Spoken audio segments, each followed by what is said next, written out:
I mean, that's another thing. When you talk about a revolution, most people think violence, without realizing that the real content of any kind of revolutionary thrust lies in the principles and the goals that you're striving for, not in the way you reach them.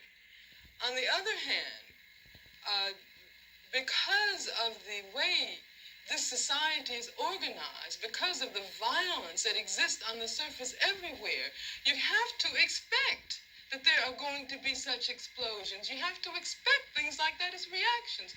If you are a black person and live in the black community all your life and walk out on the street every day seeing white policemen surrounding you, when I was living in Los Angeles, for instance, long before the situation in LA ever occurred, I was constantly stopped. No, the police didn't know who I was, but I was a black woman and I had a natural, and they, I suppose, thought that I might be a, quote, militant.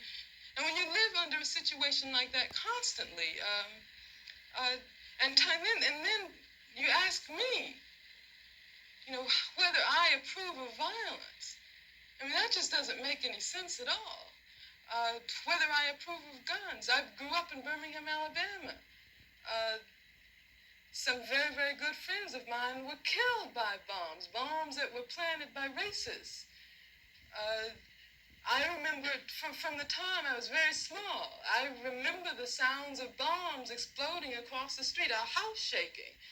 I remember my father having to have guns at his disposal at all times because of the fact that at any moment someone we might expect to be attacked. The man who was at that time in complete control of the city government, his name was Bull Connor, would often get on the radio and make statements like, niggers have moved into a white neighborhood, we better expect some bloodshed tonight. And sure enough, there would be bloodshed.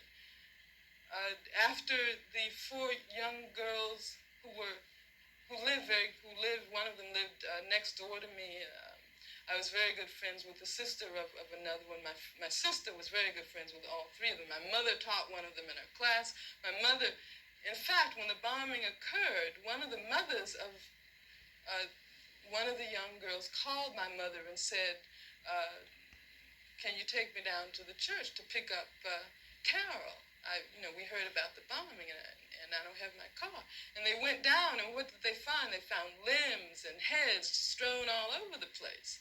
And then after that, in my neighborhood, all the men organized themselves into an armed patrol. They had to take their guns and patrol our community every night because they did not want that to happen again. I mean, that's why when someone asks me about violence, I just find it incredible. What it means is that the person who's asking that question has absolutely no idea what black people have gone through, what black people have experienced in this country since the time the first black person was kidnapped from the shores of Africa.